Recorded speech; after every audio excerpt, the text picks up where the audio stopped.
滲水同漏水。咁滲水同漏水咧喺香港咧，其實都會經常性出現啦。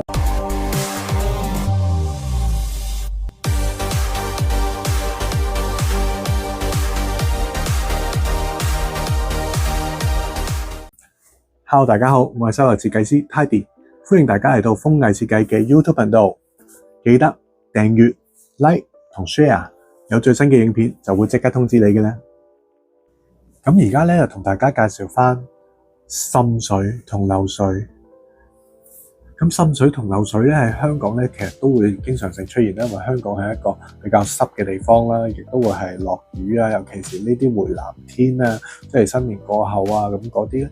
譬如你話尤其是東面將軍澳啊、小西灣啊、柴灣啊、筲箕灣啊嗰啲咁嘅地方咧，就真係會比較濕啲。咁會唔會有滲水情況咧？亦都會唔會有漏水嘅情況咧？咁就可以靠呢啲工具咧幫你 check 得到啦。咁而家咧同大家睇一睇呢個滲水漏水嘅情況啦。咁好明顯咧，呢一個位置就滲水啦。咁但係正常咧就會用呢個空鼓棒咧敲一敲牆身，聽到佢實心嗱，呢啲開始咧就空噶啦，即係呢一個範圍開始有滲水漏水嘅情況。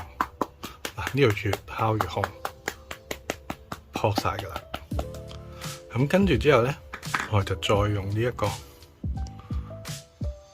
測溫嘅，再 check 下佢究竟係邊一啲位置滲水漏水情況最嚴重。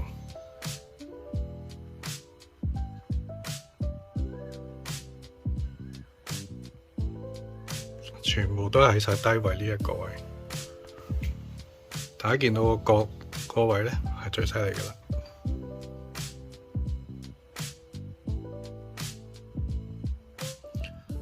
咁跟住咧就會再用呢一個濕度計 check 佢。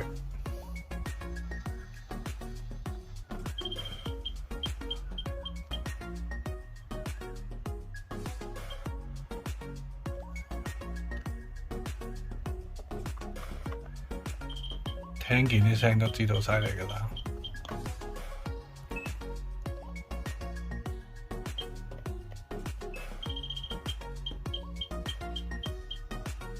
呢一種濕度計咧嘅好處咧就係 check 得清楚啲，更加清晰。但係個唔好處咧，大家都見到多咗幾個窿喺度㗎啦。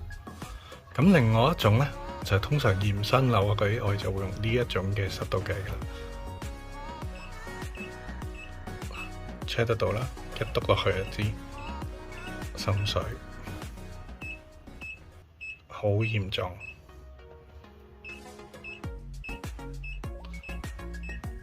咁我哋喺一啲冇滲水嘅情況之下會點呢？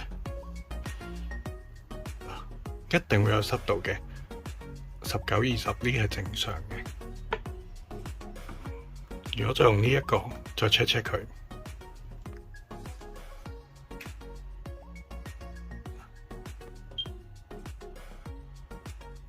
喺4-5度啫，所以呢一個範圍個滲水情況咧就好嚴重，同埋佢嘅滲水情況係由邊一度嚟咧？就係外來嘅，因為呢一度咧就係窗台啦，即係後邊咧呢埲牆嘅後邊咧就係一個外牆噶啦。咁所以咧呢啲咧就到時裝修嘅情況之下咧，就要同翻管理處去講翻外牆有咁嘅滲水情況喎。